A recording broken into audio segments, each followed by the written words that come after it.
Bom, pessoal, então boa tarde novamente, né? Obrigada por terem esperado até agora. Não vou me prolongar muito para não ocupar muito vocês. Mas assim, eu queria explicar um pouquinho do porquê qual que é o interesse que o Ministério da Saúde tem em trabalhar a leptospirose aqui em Cruzeiro do Sul, né? Qual que é o interesse que o Ministério da Saúde tem em, juntamente com a Fiocruz, trabalhar juntamente com a população, né, para trazer esse tema para vocês e o porquê que a gente quis trabalhar ele só leptospirose, né, somente leptospirose, se hoje em dia a gente pensa sempre em uma vigilância integrada, né? Então, assim, a gente entende que hoje é uma necessidade a gente trabalhar de uma forma integrada, né, entre as vigilâncias. O conceito de uma só saúde está aí para mostrar isso para a gente. Mas, ao mesmo tempo, a gente também entende que existem doenças negligenciadas e existem doenças que a gente fala que são esquecidas, que ninguém olha, que ninguém lembra, né? Por exemplo, dengue é uma doença, né, tá dentro das síndromes febris, mas é uma doença que todo mundo fala, que todo mundo, que tem campanha na televisão, né, que tem uma incidência muito grande, né? E em contrapartida, a leptospirose é uma doença que acaba sendo esquecida muitas das vezes, né? Principalmente no início dos sintomas, por se confundir com gripe, com dengue, com qualquer outra doença febril, né? Muitas vezes ela não é lembrada e só vai lembrar quando o paciente já está amarelinho, digamos assim, né? E aí sim lembra da leptospirose. Então, assim, a gente tem sim que trabalhar de uma forma integrada, mas eu acho que às vezes a gente precisa trazer um conhecimento um pouco mais específico sobre algumas coisas, e quando esse conhecimento estiver um pouco mais firme, né, na população, nos profissionais de saúde, a gente pensar em como que a gente vai abordar isso de uma forma integrada, sabe? Então, eu vou dar um exemplo agora do que está acontecendo lá no Rio Grande do Sul, né? A gente viu toda aquela catástrofe, na verdade, né? E diante de um cenário desse, de desastre natural, né, a gente não tem somente dengue, a gente não tem somente leptospirose, a gente não tem somente uma ou outra doença, né? Por isso a gente tem que trabalhar de uma forma integrada. Por isso que os profissionais de saúde, profissionais de outros setores, como da segurança, né, têm que entender dos problemas de saúde para poder agir e dar uma resposta antes que piore, né? A gente tem que fazer uma contenção de danos. Então, assim, naquela situação ali do Rio Grande do Sul, em um abrigo, eu vou ter gente com influenza, eu vou ter gente com dengue, eu vou ter gente com hepatite, eu vou ter gente com leptospirose. E o profissional de saúde que está ali, ele precisa pensar de uma maneira integrada, de fato, em uma síndrome febril, né? Então, ele tem que conseguir minimamente ali tentar pensar, será que é dengue? Será que é leptospirose? Será que é influenza? Só que para que ele consiga fazer isso, ele tem que ter pelo menos uma formação, um conhecimento prévio, específico de pelo menos uma doença ou outra, né? Então é isso que a gente está tentando trazer para vocês. Como vocês bem disseram na apresentação juntamente com a Tânia, é importante que as pessoas, no geral, tanto profissional de saúde quanto profissionais de outros setores, conheçam a doença, né? Porque a leptospirose, ela é uma doença, digamos assim, que um pouco silenciosa, porque às vezes a gente não dá importância para uma dor de cabeça, a gente não dá importância por uma febre, por uma dor no corpo. Não, pode ser uma gripe, aí fica 2, 3 dias ali, e aí de repente a pessoa pode piorar, né? Pode piorar muito, necessitando inclusive de uma hospitalização, né? Ou pode de fato passar, que eu acredito que é o que acontece com muitos casos de leptospirose.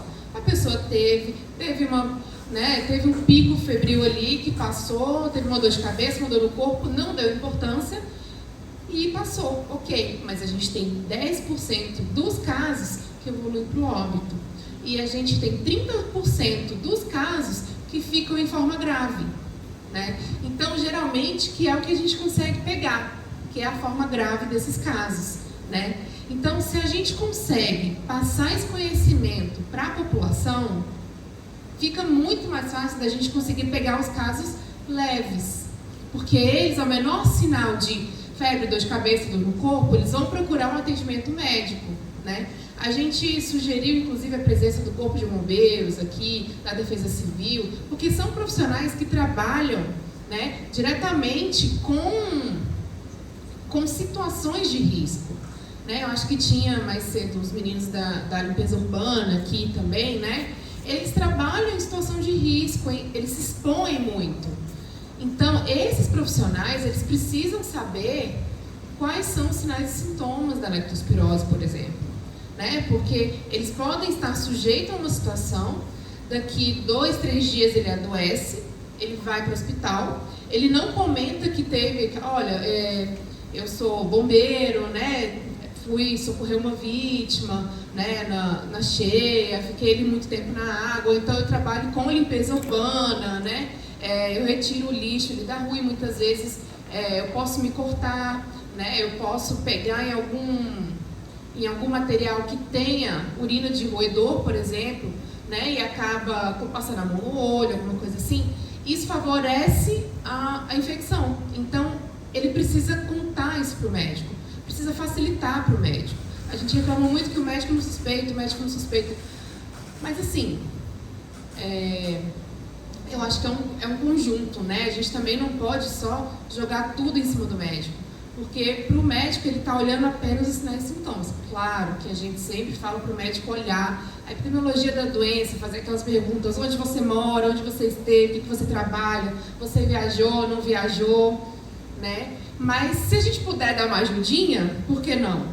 Então, se esses profissionais que estão em risco, que trabalham em uma situação de risco, né, puder já avisar o médico, olha, eu trabalho, né, eu faço limpeza urbana, eu tenho contato ali com lixo, eu já vi roedores pela minha casa, isso facilita, isso ajuda o médico a suspeitar da doença e iniciar o tratamento o mais rápido possível. E com isso, com uma semana de tratamento, você já evita que um paciente agrave, necessite de hospitalização, né? E evita o óbito, tá?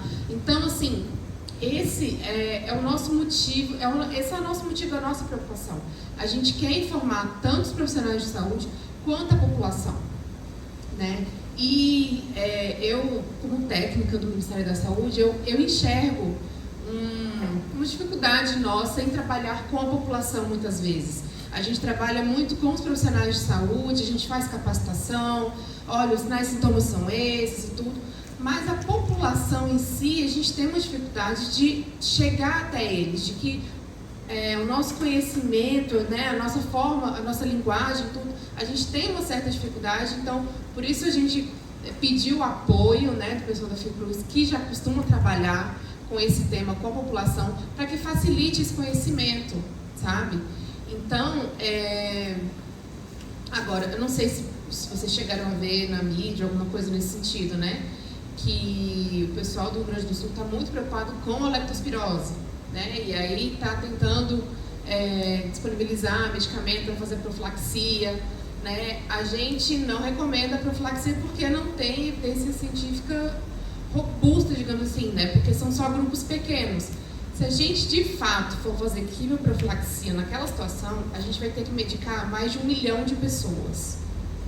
E qual que é o impacto que isso vai gerar? Eu não estou falando nem de impacto financeiro, mas é o impacto... Eu não sei se tem gente ali que tem uma alergia, por exemplo. Isso é o mínimo do que a gente, né, vai pensar. E eles falam, enquanto houver exposição, quanto tempo os bombeiros, por exemplo, estão naquela exposição?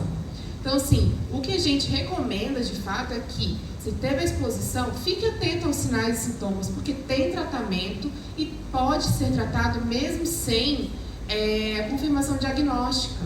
Então, o médico suspeitou, mas ele pode ser dengue também. Institui tratamento com amoxicilina, não vai prejudicar o tratamento com a dengue. Faz a hidratação também, sabe? Eu acho que principalmente em situações como essa, em situações de cheias, né, como vocês vivem aqui, a gente precisa diminuir o número de casos graves e óbitos, né? Então, acho que eu tentei justificar, né, a nossa presença aqui.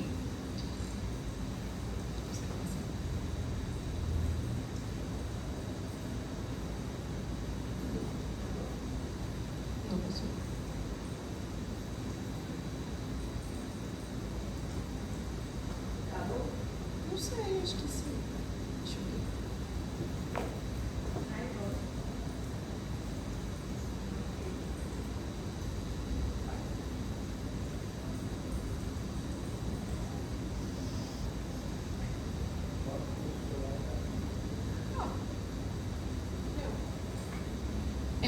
Então, assim, né, a gente estava comentando que a leptospirose é uma doença multifatorial, né, e de verdade, assim, a leptospira, que é a bactéria, ela está no meio ambiente ali.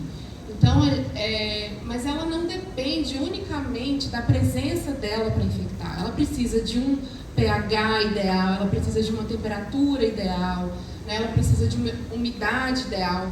Por exemplo, lá em Brasília, a gente tem pouquíssimos casos de leptospirose, porque o clima é muito seco. Às vezes a gente chega a 13% de umidade. Então, a leptospira ela não aguenta, né? Ela é muito fraquinha. Aqui vocês têm o clima bem ideal para a leptospira. É quentinho, é úmido, né? Tem bastante água, então o pH do solo fica mais neutro. Então, favorece sim a dispersão dessa leptospira. Né? A gente fala, por exemplo, que quando a gente tem as cheias, né, e uma enxurrada, tem possibilidade sim da pessoa ser infectada, né, de contrair a leptospirose. Mas é um pouquinho mais reduzida, porque o excesso de água acaba diluindo um pouco essa bactéria, né, e dependendo, vem muita sujidade, muda o pH ali, a bactéria acaba morrendo. Mas o pior é naquela situação da lama. Então, baixou a água do rio, aquela lama que invadiu a casa, né, trouxe esgoto para dentro de casa, né? A bactéria acaba concentrando mais naquela lama. Então, esse momento de limpeza das casas, que as pessoas retornam para casa e vai fazer a limpeza, é um momento mais crítico para a infecção de leptospirose. Né? E se a gente pensar que nessas situações as pessoas podem se cortar, né? Acaba tendo contato dessa água, dessa lama com mucosas, né? Principalmente ocular, isso favorece e aumenta mais a chance de ter leptospirose, tá? Bom, então a leptospirose, né, a gente entende que o roedor, o reservatório, ele a partir da urina, ele contamina água, solo, alimentos, né? E essa água e solo, alimento contaminado, em contato, principalmente com a nossa mucosa ou com a nossa pele, que tem a permeabilidade um pouco aumentada ali devido ao tempo prolongado na água, né? Isso favorece a penetração da bactéria no nosso organismo. Então, a partir daí, a pessoa pode acabar adoecendo, tá? A gente fala, né? Bebeu Coca-Cola, cerveja na latinha que não limpou, né? Geralmente assim, o que a gente encontra? A gente encontra, muitos roedores ficam ali nos depósitos de mercados, né? E onde eles comem, eles urinam, eles acabam misturando tudo. O perigo de beber em uma latinha que você não limpa ou comer alguma coisa nesse sentido, não é tanto o ingerir. Porque se é bactéria, se a gente ingere e ela cai no estômago, o ácido estomacal mata a bactéria, né? Mas a gente esquece que a gente pode ter uma lesão na gengiva, né? A gente pode ter uma gengiva mais sensível, uma gengivite, alguma coisa assim, e a bactéria pode penetrar por ali, né? Então a gente não pode excluir por completo, mas a gente precisa entender o que acontece para que para que a pessoa tenha a doença, tá? Bom, então a gente tem alguns reservatórios, né, que muitas vezes a gente chama de vetor, mas vetor no sentido de transmissão, né, porque hoje a gente fala vetores, relaciona muito com os artrópodes, né, mas é nesse sentido de transmissão mesmo. Então, basicamente, todos os mamíferos são suscetíveis, né, a ter a leptospira, né, a ser infectado, e alguns mamíferos adoecem, né? Então, por exemplo, os bovinos, eles adoecem de leptospirose e tem muito aborto. Então, por exemplo, numa investigação de caso, né, que você, às vezes as meninas ali da UVZ vão fazer a investigação em loco, né, as meninas da epidemiologia falam, Priscila, vamos lá fazer a investigação, precisa fazer a investigação, né, do local. Aí a Priscila vai lá e ela começa a observar que tem muito bovino ou então suíno, e geralmente esses animais, quando estão com leptospirose, eles têm muito aborto. Então, qual que é a pergunta que ela poderia fazer para aquele proprietário ali? Você já observou? Tem algum animal doente? Você tem algum aborto aqui? Teve algum aborto? Primeiro, por quê? Se o animal teve aborto, provavelmente o proprietário vai limpar ali, ele pode ser que ele não tenha totalmente o cuidado, né, com aquele material do aborto, e ele pode acabar se contaminando, né, se infectando. Então, assim, a gente precisa entender como que a leptospirose acontece, quais são os fatores de risco para cada situação, tá? E o roedor, né, por que ele é tão especial para a leptospirose? Porque o roedor, ele se infecta e fica infectado durante a vida inteira, eliminando a bactéria na urina por onde ele passa, tá? Ele não adoece, ele não morre de leptospirose. Então, por onde ele está passando, ele está disseminando a bactéria, tá? E hoje em dia, né, a gente está no processo, né, já vem tendo um processo de urbanização, de aglomeração, né? E todo lugar que a gente passa tem um rato, né? Tem uma ratazana ali, que muitas vezes parece um gato de tão grande. Então, a gente sempre vê esses roedores por aqui, tá? Então, por isso que ele é tão especial assim, porque ele não adoece, né? Além de conseguir se reproduzir muito bem, né? Quando você vê você já imagina que tem um monte. Então, aqui, só para mostrar para vocês, né, um pouquinho da diferença entre os principais roedores urbanos que carregam a leptospira, né? A gente tem a ratazana, que é o nosso ratos novérticos, que muitas vezes o pessoal chama de rato marrom, né? Que é o grandão que a gente vê, aquele rato bem gordinho, que nada muito bem, que geralmente fica ali dentro do esgoto. A gente tem o rato de telhado, né? Que ele, pelo próprio nome, né? Rato de telhado, ratos, ele escala muito bem, geralmente ele fica nos forros das casas. Então, quando a gente vai fazer uma investigação de caso, por exemplo, né, observa se não tem barulho, pergunta para as pessoas, você tem visto um roedor aqui? Às vezes no chão a pessoa não vê. Mas você escuta algum barulho no forro da casa, né? Do lado de fora, você vê lá perto de esgoto, alguma aguinha. Então, assim, geralmente, onde a gente encontra o roedor, a gente já imagina qual roedor que é.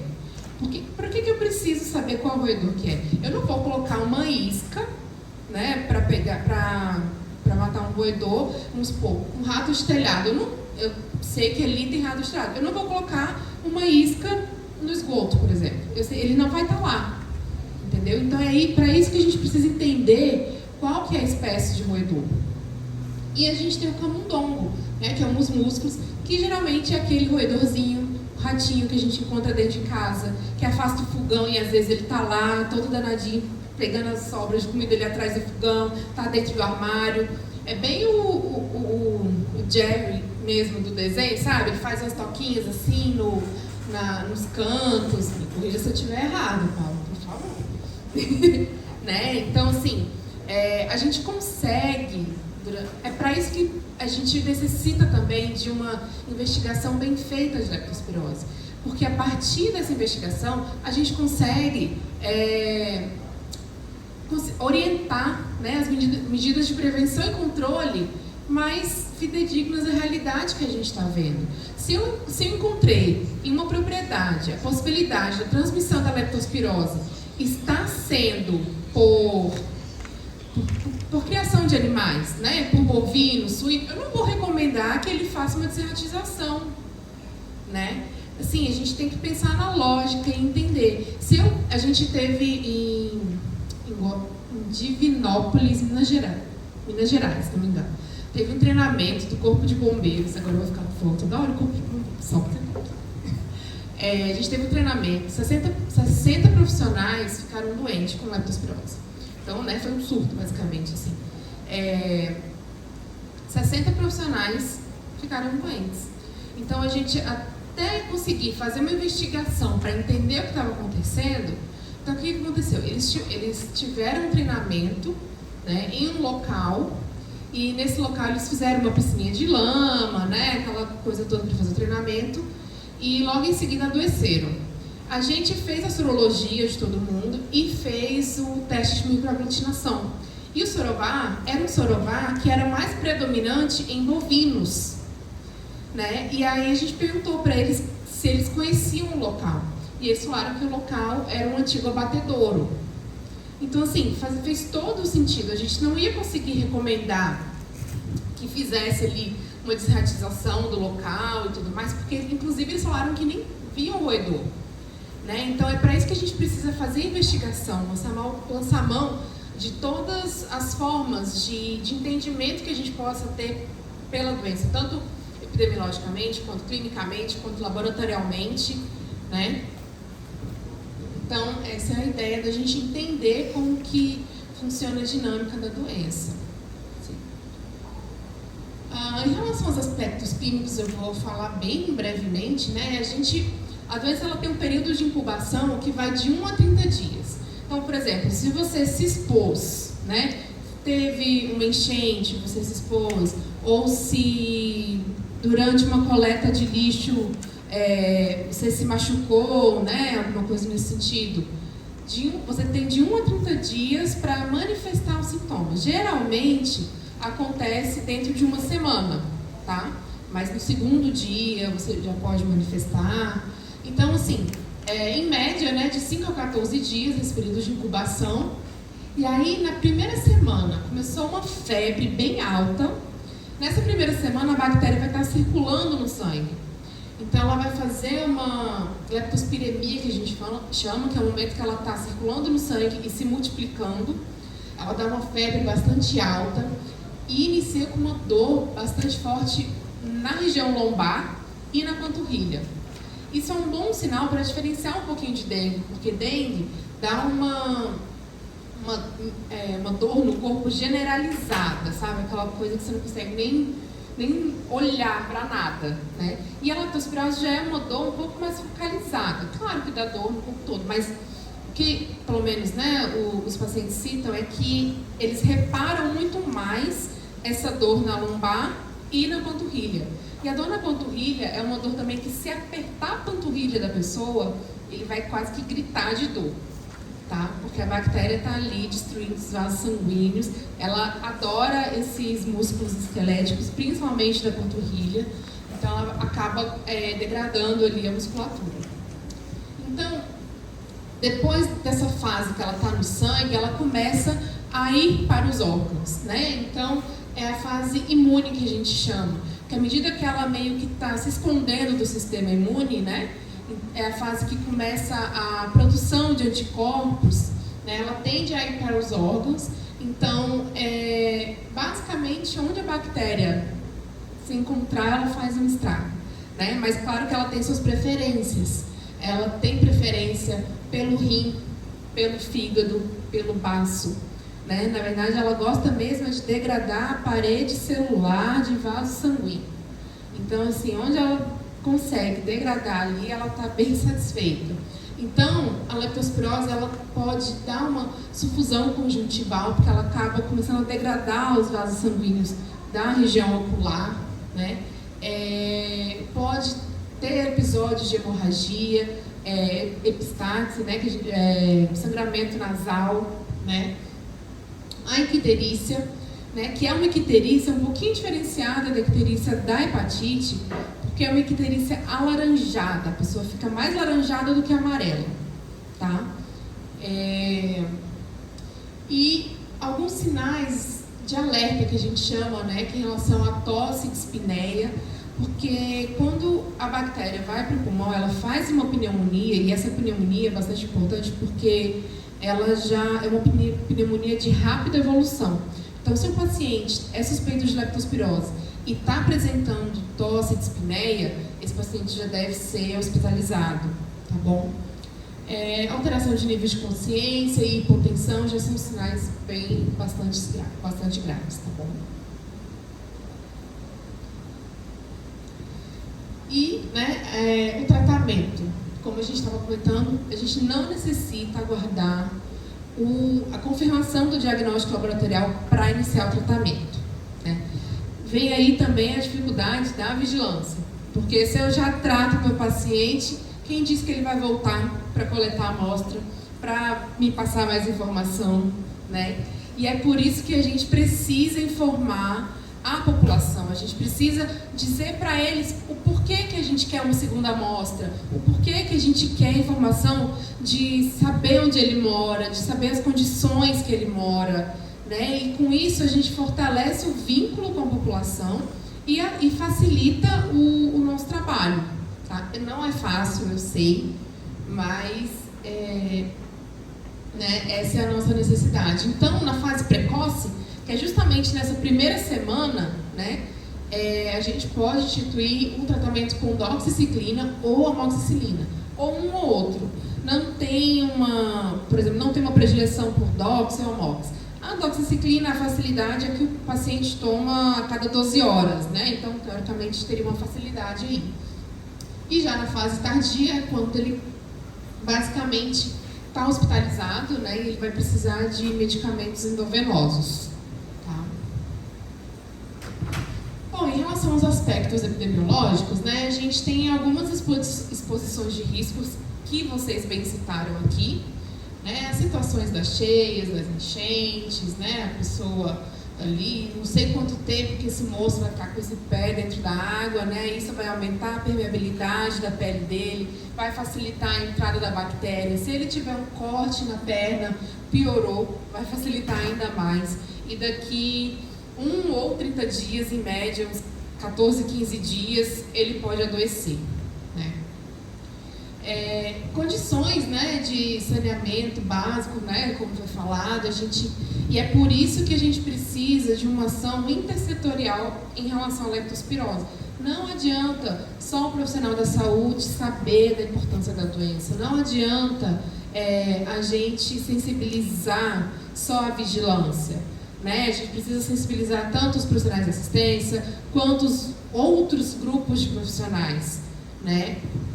A gente precisa sensibilizar os prefeitos, porque se eu tiver uma área dessa com um monte de caso, né? E na verdade, assim, gestores gostam de relatórios práticos e a gente precisa mostrar, olha, aqui está morrendo tantas pessoas, aqui eu tenho tantos casos e é só nessa região. Por quê? Olha, não, eu já fiz um relatório, está acontecendo isso, por isso, eu tenho saneamento básico não é tão bom, eu preciso arrumar as condições de habitação. A gente sabe que isso é um processo demorado, isso é difícil, a gente não consegue facilmente, mas a gente também não pode desistir, por isso que a gente está aqui. A própria exposição, né, ao roedor. Atividades de risco, né, pessoas que trabalham com limpeza de fossa, de esgoto, né, trabalham com coleta de lixo urbano, pessoas que trabalham diretamente ali manuseando produtos de origem animal, né, pessoas que trabalham com produção de animais, suínos, geralmente em granja de suíno, né, tem muito caso de leptospirose. É o que a gente fala, né? O pessoal tem muito costume de tomar banho no córrego, no açude, no rio. E se essas vacas, por exemplo, tiverem com leptospirose e urinando ali? Elas estão eliminando a bactéria ali. Claro que a água é corrente, a chance de alguém pegar leptospirose ali é menor. Mas a gente sabe que pode acontecer, né? Aí tá lá a criança mergulhando com o olho aberto dentro da água, né? A biologia não é uma fórmula exata. Então, a gente tem que considerar todos esses ICs. Treinamentos militares, né? A gente sempre tem surtos em treinamento militar. Utilização de água de procedência duvidosa. Eu não sei se uma vaquinha daquela urinou ali naquela água, ou se tem muito roedor por perto, né? Claro, a chance é menor, mas a gente tem que considerar todas as possibilidades quando a gente não sabe exatamente o que provocou a doença. Rapidamente aqui, em relação à leptospirose no Brasil, né, mais de 80% dos nossos casos são homens na faixa etária de 20 a 49 anos, 69% dos casos sofrem hospitalização e a gente tem uma letalidade de 9% que aumenta em idosos. Então, se a gente pensar que uma doença que tem um tratamento eficaz, eficiente, já na primeira semana, por 5 dias de antibiótico, tratado ambulatorialmente, 70% desses casos precisam de hospitalização e 10% morrem, não faz muito sentido, né? A gente deveria ser uma doença que tenha um controle de fato melhor, né? A doença ela aumenta em situações de inundação. As exposições de risco no Brasil mais citadas a frequência em local com sinais de roedor, criação de animal, contato com água de lama ou de enchente, e 54% dos casos acontecem na zona urbana. Os casos, eles acontecem principalmente na região sudeste e sul. Vou passar rápido para a gente já comentar. A gente tem uma média de 4.300 casos no ano, tá? Confirmados, sendo que desses, geralmente, 16.300 são notificados ao ano e a gente tem cerca de 300 óbitos por ano. E aqui, a gente tem um gráficozinho de sazonalidade, né? A gente consegue reparar que a região sul e sudeste do Brasil, eles têm um aumento de casos que começa geralmente no fim do ano, tem um pico em janeiro e vai declinando no início do ano. Isso está bastante relacionado com as chuvas, com o período chuvoso, né? Assim como no Nordeste, onde o período chuvoso é o meio do ano, os casos tendem a acompanhar.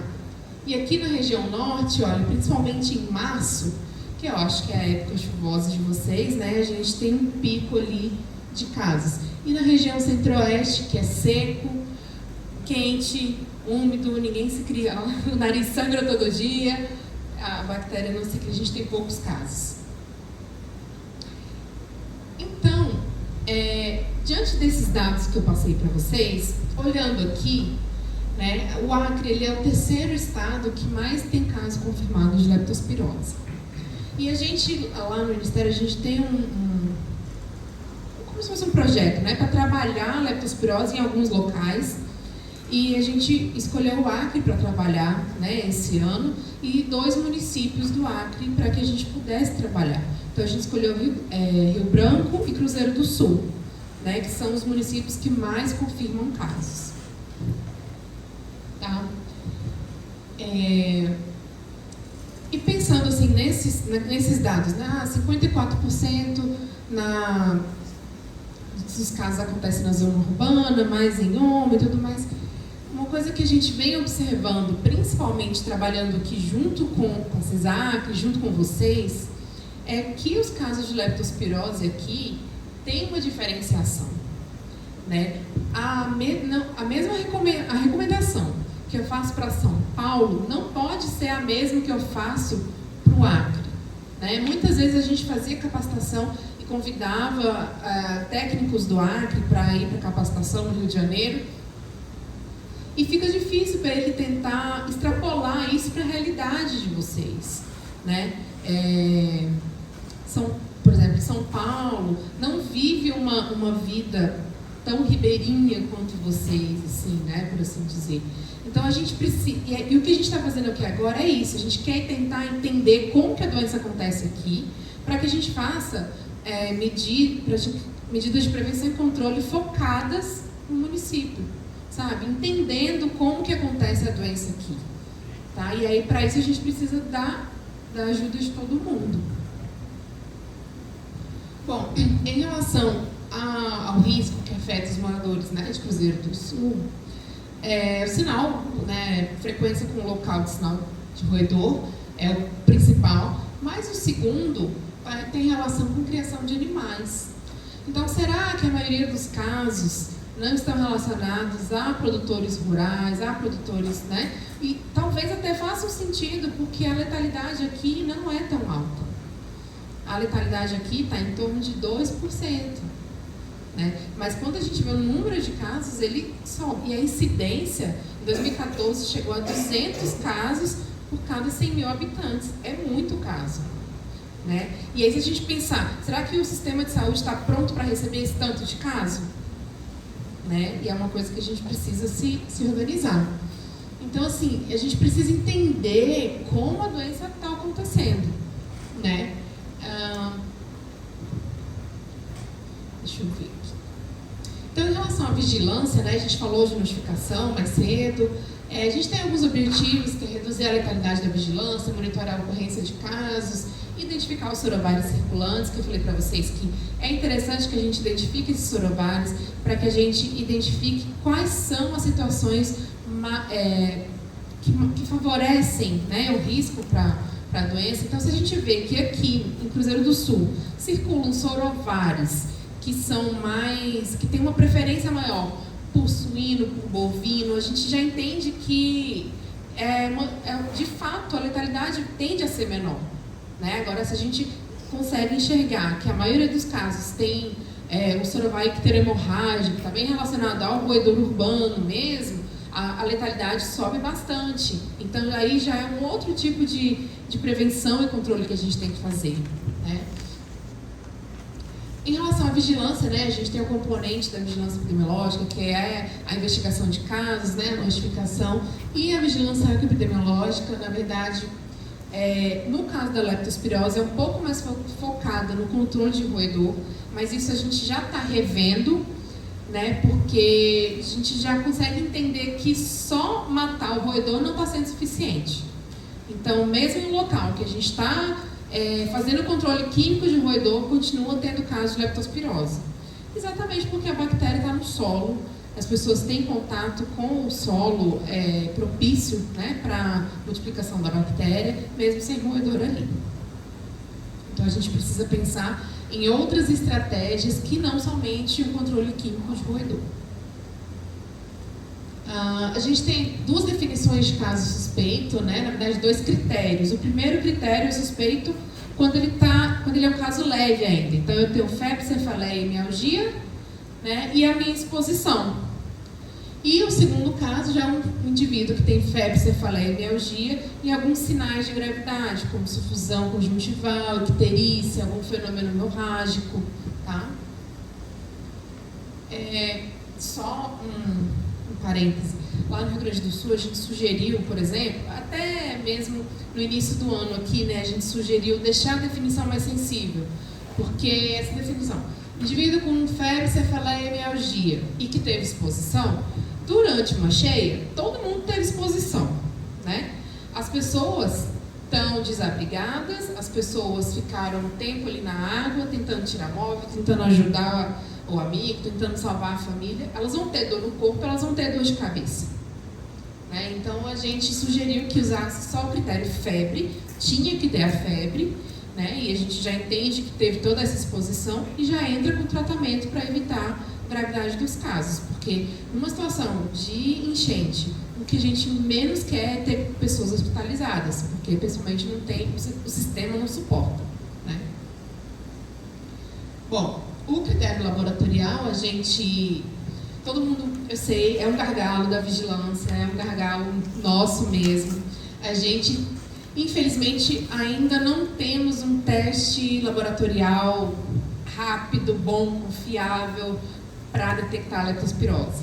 Né? O que a gente tem hoje é o ELISA, que é um teste sorológico, e ele é um teste de triagem e serve para descartar caso. Porque esse ELISA é um teste muito sensível. Ao menor sinal de anticorpo contra a leptospirose, o ELISA vai pegar. Lembrando que o anticorpo só começa a ser produzido no organismo geralmente a partir do 7º dia. Então, se eu coleto uma amostra de um paciente com 3 dias de doença, eu não vou ter um teste serológico reagente, não vou ter. Não faz sentido, né? Mas aqui, para que a gente consiga detectar esses casos na primeira semana de início de doença, tá? E hoje, né, o que a gente faz? Faz o teste com ELISA, deu reagente, pega essa amostra, envia para o laboratório de referência, que no caso, né, a Fiocruz, eles vão fazer um MAT. Então, o MAT ele é um teste serológico específico. Ele não é igual ao ELISA. O ELISA detecta praticamente qualquer anticorpo. O MAT não, ele detecta especificamente o anticorpo da leptospira e principalmente o sorovar, tá? E aí por isso demora mais um pouquinho, né? Então assim, a gente fala que para assistência, o teste diagnóstico de laboratorial não é tão necessário, tá? Para diagnóstico final. Agora, para a vigilância, não importa o tempo que demorar, ele é necessário para que a gente consiga, né, delimitar a nossa área, principalmente, tá bom? Que na primeira fase a gente consegue com a PCR detectar. Então, na primeira fase que a pessoa já vai ter a bactéria no sangue, a gente coleta o sangue e consegue detectar o DNA da bactéria, tá? Bom, então a gente tem algumas determinações para prevenção e controle da leptospirose, né?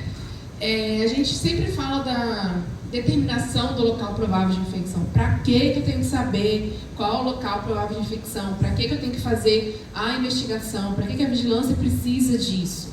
A vigilância precisa disso para saber onde a doença está circulando, onde eu tenho maior chance de ter risco, né? Para que eu consiga fazer ações mais efetivas, saber quem que é a minha população de risco, né? É para isso que serve a determinação do LPI, tá? E a partir da investigação de campo, né, da inspeção ambiental, a partir de busca ativa, eu posso identificar os sorovários circulantes, verificar a presença de roedores, né, observar alguns sinais e sintomas em animais de produção. E com isso eu direciono adequadamente as minhas medidas de prevenção e controle. Tá? Medidas em relação à fonte de infecção. Então, eu identifiquei ali, a partir da minha investigação, né, do LPI, eu identifiquei a minha fonte de infecção. Então, se for roedor, eu faço o controle da população do roedor, ou então eu faço ações de antirratização, né, elimino o entulho que está ali dentro daquele terreno, peço apoio da limpeza urbana para fazer varrição, né, para capinar, para evitar. A antirratização, ela serve para a gente evitar a presença do roedor. Então, você tira o abrigo, você tira o alimento, você tira a água do roedor e ele não vai ficar ali. Ele vai procurar outro lugar. Tá? E medidas de controle relativas à exposição, né? A gente precisa conhecer a distribuição dos casos. Então, eu sei que em março, meu número de casos aumenta. Não seria legal, talvez, a partir de fevereiro, a gente já fazer uma mobilização, né, com os profissionais que trabalham a partir disso, né, geralmente o pessoal da Defesa Civil, bombeiros, que vão sobre os sintomas, informa eles que se eles tiverem contato com a água durante muito tempo, alguma coisa assim, se eles apresentarem sintomas, pede para eles procurarem um atendimento médico, para que eles sejam medicados o mais rápido possível, né? Se a gente já sabe que acontece um aumento de casos em março, vamos começar a trabalhar um pouco antes. Eu sei que é difícil, nem sempre dá, né? Mas a gente, aos poucos, vai se adaptando e fazendo o que pode. A gente também, né, claro, as situações, então sempre que der, né, se puder usar bota, luva, óculos de proteção, né, alguma coisa assim, a gente, lá no Rio Grande do Sul, o pessoal que está fazendo resgate está usando roupas de neoprene, né, para evitar ficar encharcado e tudo mais, né, e assim, claro que nem todos os voluntários lá estão usando, né, mas a gente sempre que der e se for possível orientar quais são os equipamentos, né, de proteção individual. É isso, pessoal. Não sei se eu me prolonguei muito, mas muito obrigada pela paciência, pela presença. E alguém tem alguma dúvida? Falei muito, né?